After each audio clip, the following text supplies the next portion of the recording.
Hello everybody and welcome to the video. Today we're going to be going over the 10th anniversary special festival just a bit more.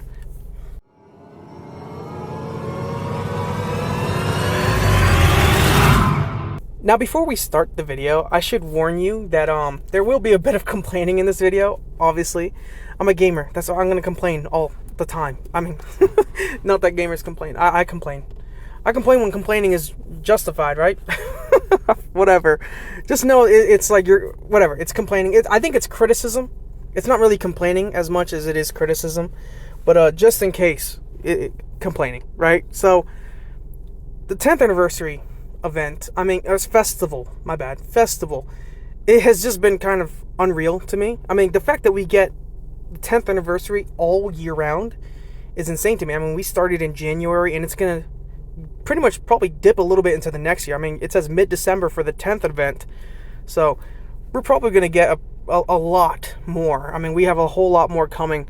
And I have a bit of hope for it because, I mean, in the beginning of the year, we were starting off really strong. I mean, heck, we got through most of the year really strong. I mean, we had a little bit of an oopsie with number 8. But I have faith that, you know what, number 9 and 10 are going to be pretty good. And actually, I have my own theories of what they could potentially be. So we'll go over that in a second, but I did want to talk a little bit about number 8 because I've seen a lot of comments and arguments concerning number 8.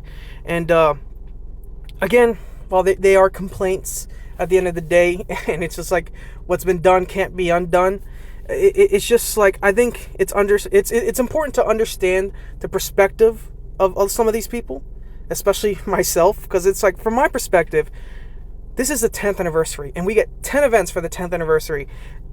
And it's like you would expect that whenever they label one of these events as 1 or 2 or 3 or 4 or 5, it's just like it's going to be a pretty big event. And it's like this isn't some expectation that came out of nowhere. I mean, they've definitely lived up to it. I mean, number 1 has been a big event. Choosing a Nat 5, has been really big. The Witcher event, also pretty big. 10 years of Hall of Heroes, really big. All of these have been really big events. Transmogs, JJK has been really big for a lot of people. And then you kind of hit us with the flop. I mean, this 8th anniversary, this 10th anniversary number 8 event kind of feels like the equivalent of like biting into a sandwich, and you get through most of the sandwich, and this sandwich is delicious. Just whatever you decide is in the sandwich, right? And then you get most of the way through it, and then you're like, what is that? And you stick out your tongue and you grab something, and it's a hair, right? It's like a hair is in your sandwich, and you're like, oh, well, just toss the hair out and continue eating your sandwich. But the interesting thing about us humans is that once we eat one hair, it completely throws us off. In fact, for some of us, it makes us want to throw up and just throw away the sandwich altogether. Because once you find one hair, who knows how many hairs are in there? I mean, who's to say that the next bite won't have 1.5 billion hairs in it? Who knows? Maybe someone was scalped and then their hairline has just been thrown into the sandwich. It's just it could be very hard to trust after something like that, right? It could be very hard to continue eating after that. Some of us want to throw up, but this is what it kind of feels like, right? I mean, you get all these great events. I mean, like I said, this expectation didn't come out of nowhere. I mean, all these events were awesome, and then you hit us with this event, and again, you would expect a 10th anniversary event to be a really big event. I mean, I'm not saying it needs to be bigger than the last. I mean, clearly, like for example, for me, like the RuneCraft events will always be like meh to me. It was still a really good event, but compare that to a Nat 5 event or Hall of Heroes event or even a collaboration. I love all those far more than I love a RuneCraft event, because it's just like I'm farming runes every day. Trust me, there's no rune I can craft that I don't already probably have on some type of unit. It's always nice, but it's just like I don't really care for it, right? I have a gambling addiction. I want to gamble. I want to summon. I don't want to craft runes. I mean, I guess you can kind of, with runes, have whatever. The point is, it's just like you have a certain level of expectation, whether it be better than the last event or somewhat similar to the last event in terms of just like how massive it is. And then they kind of hit us with the number 8. So what I want to do is I want to kind of go over the problems with number 8 before we get into 9 and 10. It'll be brief, I promise. But I saw a lot of people talking about it, the number 8 event, and why they didn't like it. And I can understand why. I mean, I feel like for most people, I think we're all at an understanding that this event would have happened regardless. I think labeling it as a 10th anniversary event was already stupid.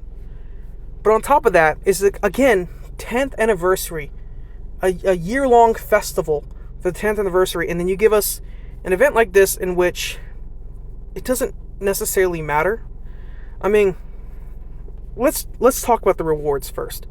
I mean, we'll talk about what we were even doing during this event in the first place, but let's talk about the rewards. I mean, gosh, we talked about it actually in a different video, but all we're getting are scrolls, right? And I love scrolls, especially legendary scrolls.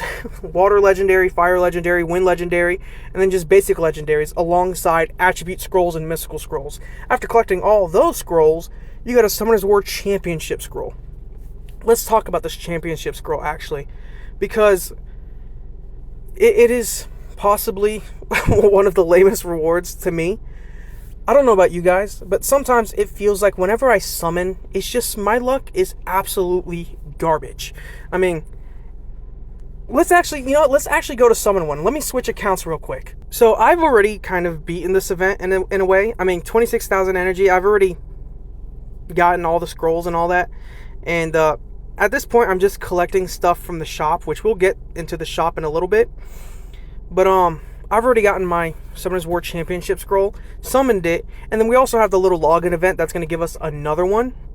But here I have my Summoner's War 2024 Championship scrolls. These are the monsters that I want. I don't care if they're good monsters or bad monsters. These are the monsters that I want, right? Now, it shows all these cool Nat 5s and LDs and all that, but there is a chance that you get a 4-star. Look at what happens here. I'm going to hate so bad if it gets me a Nat 5.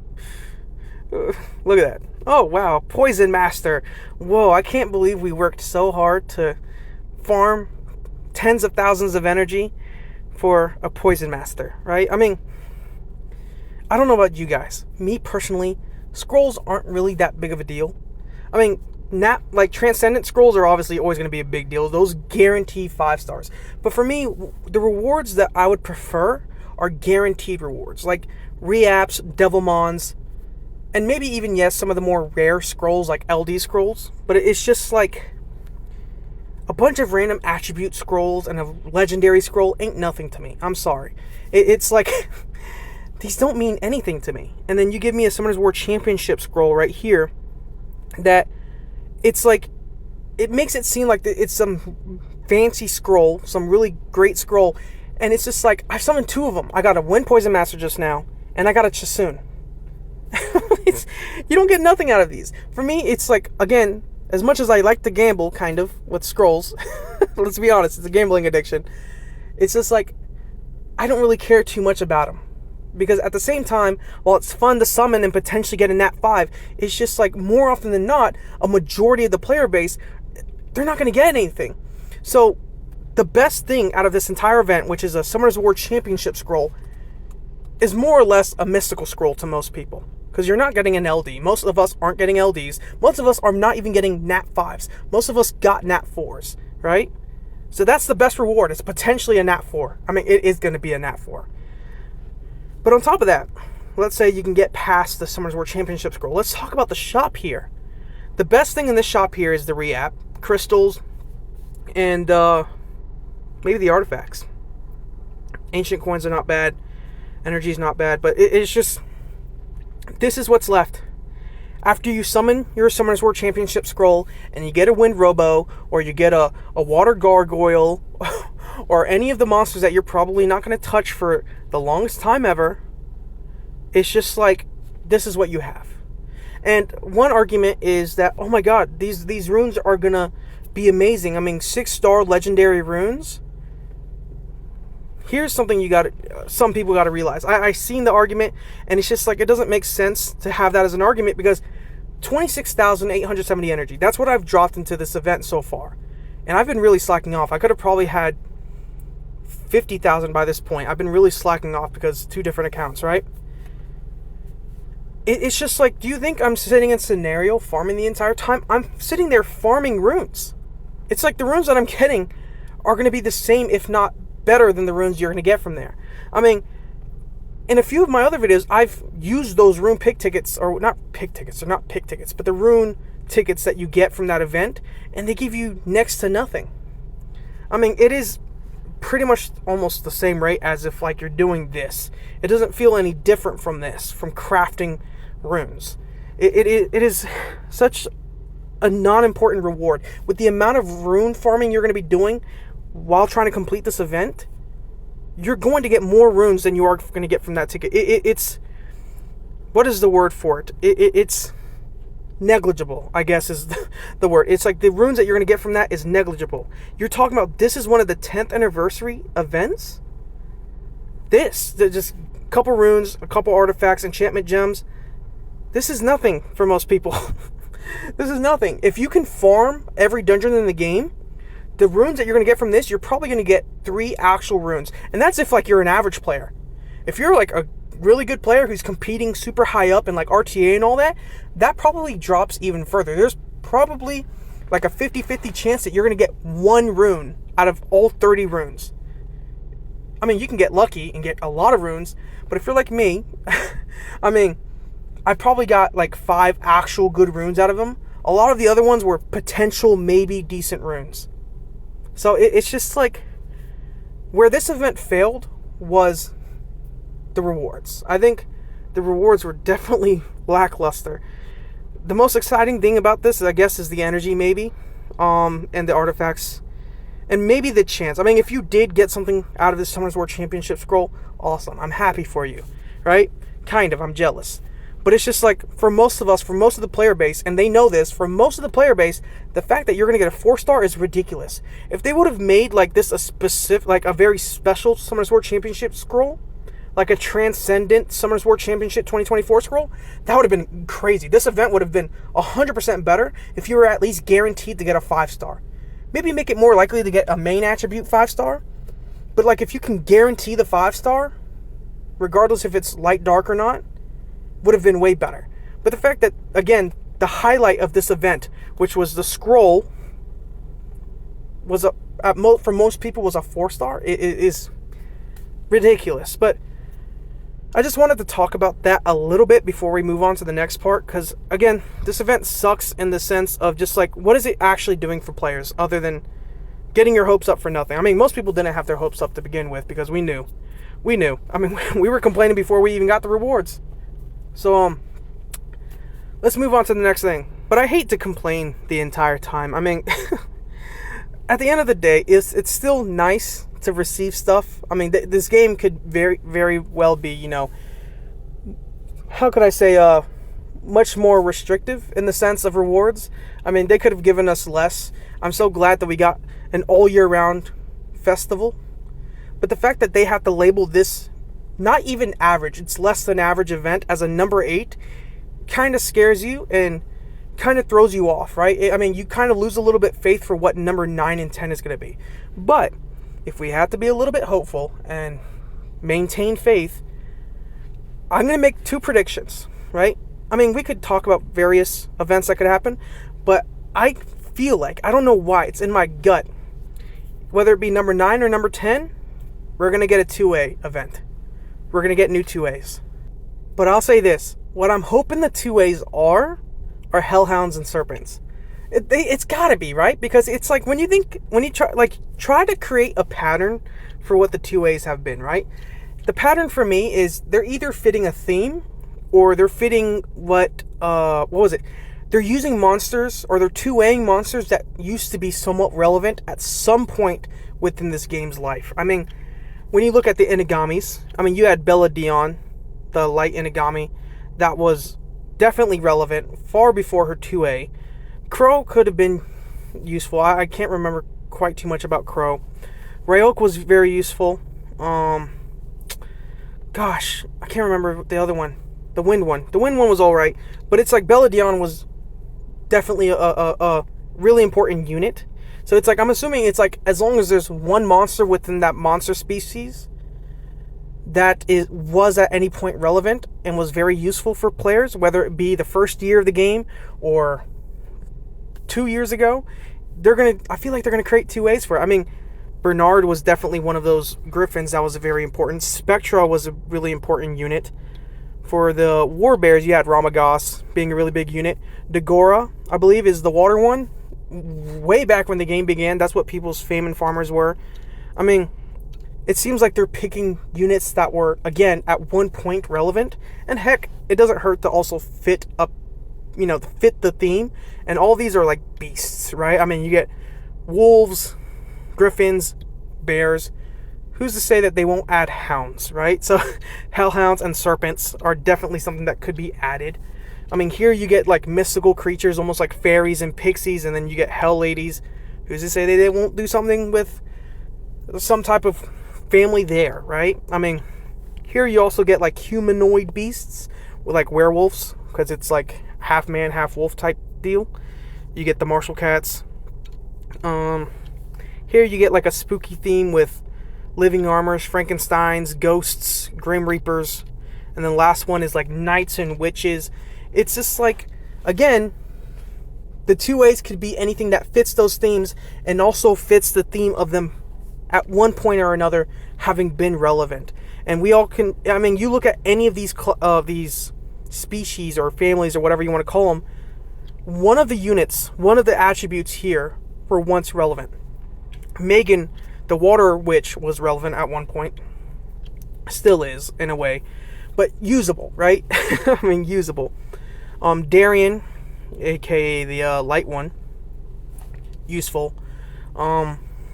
Especially the fire one, Kyan, was very useful. Again, it's just like, when you think about usefulness, I think it's like they're going to throw monsters in like that. And when you look at like the Hellhounds, it's like the Hellhounds used to be, like some of them used to be somewhat relevant. Before actually Trikaru, they had, where is it? I've seen a lot of people use Tark as like almost like an impromptu Trikaru team almost, where, because he could team up with two other allies, but also not quite. But it's just like, I don't know, for some reason I also think it's like, when you look at all the monsters they gave you in the beginning, like you get the Wind Vagabond, you get the Water Fairy, and you get the Fire Hellhound. Two of them so far have gotten 2As. I don't know why. I'm just being hopeful, right? It's like, I can't really predict any of this stuff at the end of the day. I can't properly, like, with 100% pinpoint accuracy, tell you what's going to get 2A next. I'm hopeful the Hellhounds get a 2A. They could definitely use it, and I could see, like, the potential for it. I mean, you can kind of go with a little bit of a Cerberus or Cerebrus, whatever type look with this. And the same thing with the Serpents. I mean, who's to say you can't go some like type of Hydra look for them? I mean, and the Serpents also had, they were also at one point kind of relevant. Shylock is really relevant, or was really relevant. Mantura was definitely a big unit, especially for TOA. Who's to say that they can't receive a couple 2As? But you could say this, I guess, about a lot of these other units. I mean, Penguin Knights could definitely receive a 2A. Whatever it may be, whatever. There's going to be 2As soon. That's my prediction. So I'm hoping that it's the next event. It'd be really nice if late October we get a 2A event. And, for the 2A event, they're going to obviously give out tons of rewards. They're going to give out a skill up event, like a skill up tab or whatever for that event, where you're going to be able to skill up certain 2As. And it's going to be really nice. I think that's going to be one of the events. The last event, I wouldn't be surprised if it was a collaboration again. I know we just got done with the JJK one, but it's like we had this one, the Witcher event, that ended on March 31st, only for us to pretty much go straight into the JJK event. So I wouldn't be surprised if it's another collaboration in which, who knows what we could have. I mean, they're not going to have repeats. It would be ridiculous to have a repeat. But it would be nice if we had, like, gosh, I'm going to be picking, like, personal favorites. How crazy would it be if we had a Pokemon collaboration? It would be pretty crazy. But I feel like we are going to get some type of collaboration. I need to look at what was it? I know some Summoner's War has a contract where they have, like, certain video games on standby. But they had JJK. I don't know if who knows, they might not do another collaboration. I'm just saying I wouldn't be surprised if they did another one.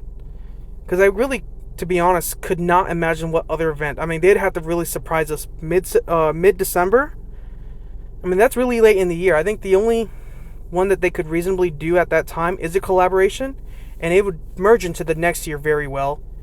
Plus, it's like if you're talking about Christmas, it's like during Christmas, you know that that's when they're gonna make the most money, right? That's when people are gonna get their bonuses. That's when they're gonna be able to spend more money on the game. So why not have a collaboration that's gonna boost your sales, right? I mean, a collaboration is already gonna net you more sales, but having it during a holiday at the same time, yeah, let's be honest, it's gonna be a collaboration. I predict number 9 is gonna be a 2A, 10 is gonna be a collaboration, or maybe that's vice versa. But I don't know. I'm pretty hopeful for the next few events.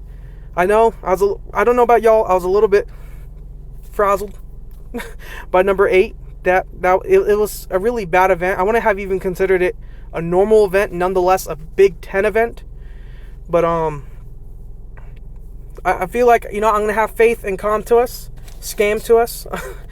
They're gonna make number 9 a 2A, number 10 a collaboration. It's gonna be fun. But this was just a little bit of a random video out of nowhere. I hope you guys like it. You guys tell me make a prediction. 1, what are the next 2 events going to be? And 2, if you agree with me on one of them being a 2A, what 2As do you want to see? And you can only pick 2. I'm picking Hellhounds and Serpents. You guys tell me what 2As you think are going to happen next. I'll see you guys in the next one. Peace.